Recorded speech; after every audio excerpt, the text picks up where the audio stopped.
Bismillahirrahmanirrahim. Assalamualaikum warahmatullahi wabarakatuh.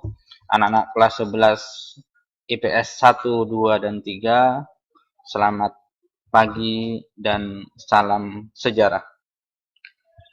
Ketemu Pak Oni lagi ya di pelajaran sejarah peminatan. Memang di musim pandemi ini kita mau tidak mau harus beradaptasi. Karena tidak ada yang abadi di dunia selain perubahan. Jadi apapun yang terjadi kalian harus siap untuk beradaptasi. Oke anak-anak, langsung aja ya kita ke materi karena kalau Pak Oni lama-lama ngobrol kasihan kuota kalian. Ya.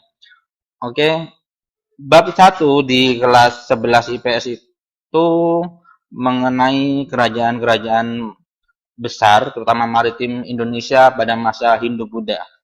Di kelas 1, kita sudah mempelajari kerajaan-kerajaan Hindu-Buddha. Contohnya apa? Masih ingat kalian? Betul, Kutai. Lalu apa lagi? Tarumanegara.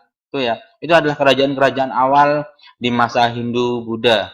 Masuknya agama Hindu-Buddha membawa beberapa perubahan, terutama di bidang pemerintahan, adanya kerajaan-kerajaan ini. Nah ya, langsung saja kerajaan-kerajaan maritim Indonesia pada masa Hindu-Buddha. Yang pertama kalian bisa lihat di peta ini ada kerajaan Sriwijaya, Mataram kuno, lalu Singosari dan Majapahit. Mengapa disebut dengan kerajaan maritim? Karena kerajaan tersebut bermayoritas atau bertumpu pada kehidupan maritim atau perdagangan laut, ya. Langsung lanjut. Yang pertama akan kita bahas kerajaan Sriwijaya di abad ke-7. Sumber-sumbernya bisa kalian lihat di sini, ada Kedukan Bukit, Talang Tuo, Telaga Batu, Kota Kapur, Prasasti Ligor, dan Karangberahi. Ya, kerajaan Sriwijaya ini letaknya sekarang mungkin di sekitar Sumatera Selatan. Ya, di beberapa prasasti ada beberapa tempat atau lokasi kerajaan Sriwijaya ini berada. Raja yang terkenal adalah Raja Balaputra Dewa. Yang kedua adalah kerajaan Mataram kuno. Bukti yang terlihat sampai sekarang adalah Candi Borobudur dan Candi Prambanan. Oke. Ya, daerah penghasil beras yang besar karena Jawa Tengah pada masa itu adalah penghasil beras ya.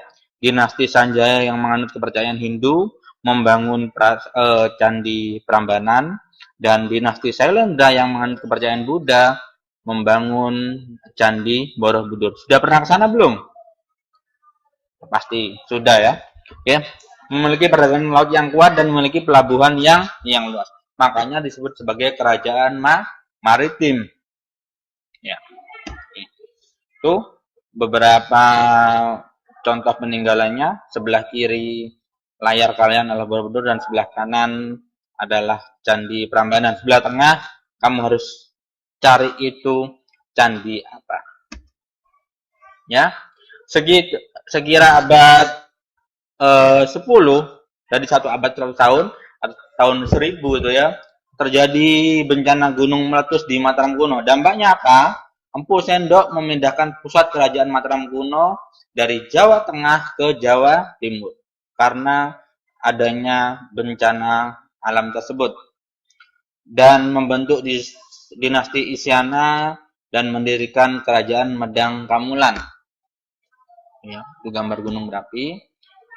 Lalu kita lanjut ke kerajaan berikutnya, kerajaan Singosari dengan raja yang sangat terkenal adalah Ken Arok. Ken Arok ini adalah salah satu leluhur dari raja-raja di kerajaan Hindu-Buddha di Pulau Jawa.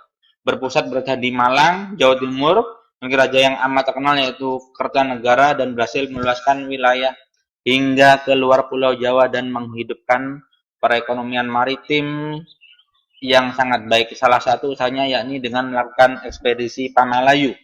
Apa itu ekspedisi Pamalayu? Silakan kalian searching lagi, ya. Kerajaan pemerintah Ken Arok, Anusapati, Tohjaya, Ronggowuni, dan Kertanegara.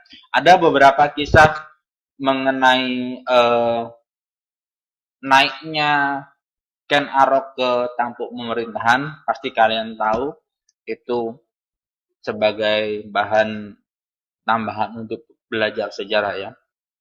Nanti kita cari lagi tentang Kerajaan Singosari.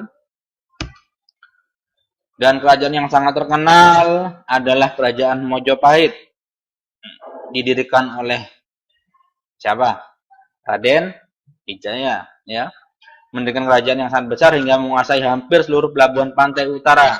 Dengan raja yang terkenal adalah Hayam Wuruk dan Patih Gajah Mada yang mengucapkan Sumpah Palapa.